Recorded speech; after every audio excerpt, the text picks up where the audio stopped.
Lalu dalam hadis yang lain Sayyidina Rasulullah Muhammad sallallahu alaihi wasallam menyatakan kesakitan mati itu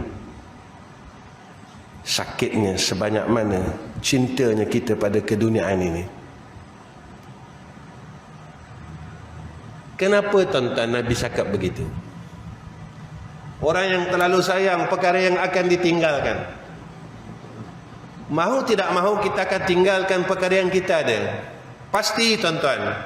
Saya datang di masjid ini, perkara pertama yang saya lihat adalah penutup keranda yang membawa jenazah yang berada di luar. Perkara pertama apabila sahabat saya yang bawa saya ke masjid ini letakkan keretanya, saya buka pintu. Perkara pandangan pertama yang saya lihat penutup keranda yang berada di luar masjid. Tuan-tuan, saat kita balik menemui Allah, siapa di antara kita yang akan bawa duitnya? Siapa antara kita yang bawa rumahnya yang dibesarkan? Dibesarkan rumahnya, pagarnya dan sebagainya. Siapa yang bawa keretanya 2-3 buah? Siapa yang bawa isterinya? Siapa yang bawa segala apa yang ada padanya? Sehingga akan dibenarkan perkara ini oleh Sayyidina Rasulullah Muhammad sallallahu alaihi wasallam saat seseorang itu menemui Allah.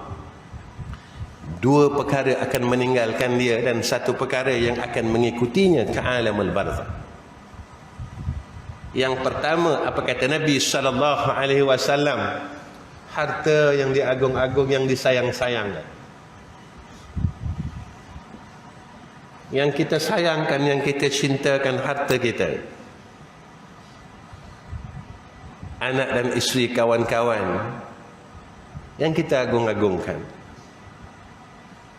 Sampai Allah ingatkan kepada kita dalam Al-Quran, Yawma la yanfa'u malun wa la banun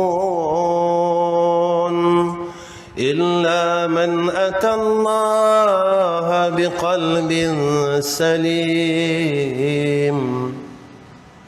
Allah bagi tahu kita yawma la yanfa', pada hari itu, yakni yaumul akhirah, la yanfa', tidak ada bergunanya malun, harta yang kamu cintakan, yang kamu sayangkan dalam kehidupan.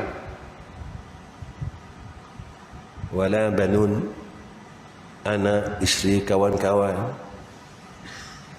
illa man atallaha biqalbin salim, melainkan siapa yang datang kepada Allah dengan hati yang sejahtera. Yang ikut kepada kita tuan-tuan dalam alam barzakh adalah amal saleh kita, kata Nabi sallallahu alaihi wasallam. Tuan-tuan, saya ajak tuan-tuan fikir, daripada umur kita 15 tahun sampai sekarang, berapa banyakkah selawat kita pada Sayyidina Rasulullah Muhammad sallallahu alaihi wasallam yang telah kita kumpulkan? Daripada 15 tahun sampai sekarang, berapa banyakkah tasbih yang telah kita kumpulkan daripada umur 15 tahun sehingga sekarang? Tuan-tuan yang dikasihi Allah, berapa banyakkah kalimat istighfar yang telah kita kumpulkan daripada umur 15 tahun daripada sekarang? Lalu kita kata, Ustaz, Tuan, saya tak tinggal salat, saya tak tinggal puasa, saya tak tinggal zakat, saya buat haji dah 3 kali. Saya suka bawa cerita ni. Kenapa Azazil itu dilaknat sehingga namanya ditukar menjadi iblis? Azazil orang hebat berbuat ibadat. Azazil ribuan tahun dia sujud dengan Allah Subhanahu wa taala. Azazil orang yang kuat bertasbih kepada Allah.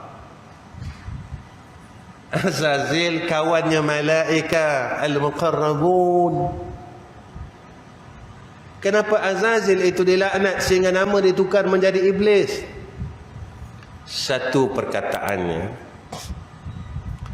wa ana khairum minhu, aku lebih baik daripada Sayyidina Adam. Dia melihat kejadiannya lebih bagus.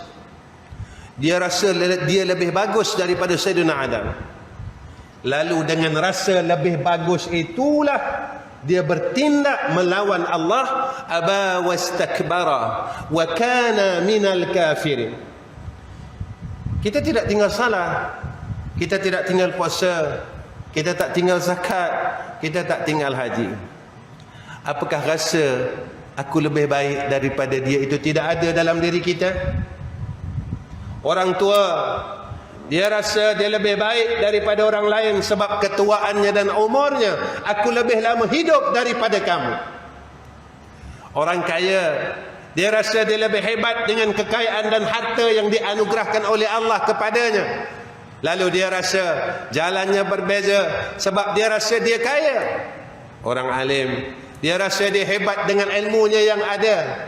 Tuan-tuan, saya dan tuan-tuan, cuba kita balik berfikir. Apakah kita lupa umur yang ada pada kita ni Allah bagi? Allah boleh matikan kita hari ini, besok dan bila-bila masa.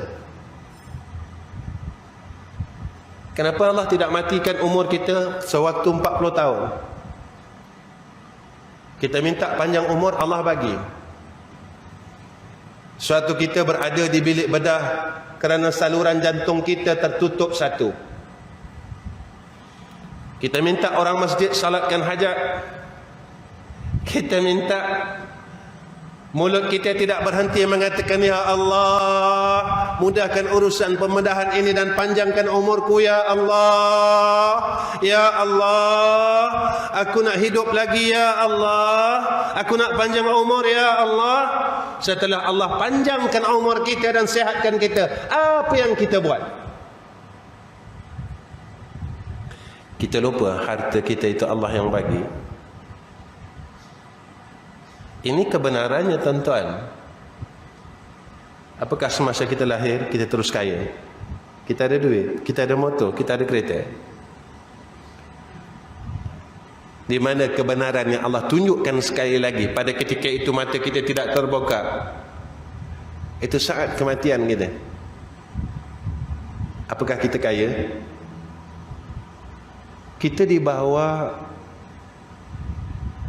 dengan kenderaan yang sama, tempat usungan yang sama, memakai pakaian yang sama seperti mana jenazah-jenazah lain, kain yang terlalu murah, cuma dibalut dengan kain cotton, bukan pakaian batik dan sebagainya, menunjukkan bahawa engkau itu kosong. Saat ini harta yang ada pada engkau kosong, nama yang ada pada engkau kosong, ilmu yang ada pada engkau kosong, pangkat yang ada pada engkau kosong. Cuma yang akan menemankan engkau adalah amal salehmu. Isterimu tidak akan temankan engkau, anak-anak tidak akan temankan engkau. Kawan-kawan yang kita selalu minum kopi, sembang di kedai kopi, sembang di dalam masjid, sembang seumur hidup kita, mereka tinggalkan kita. Mereka tidak berani berada dengan kita di alamul barzah, di tanah perkuburan. Mereka tidak tunggu kita walau satu saat pun.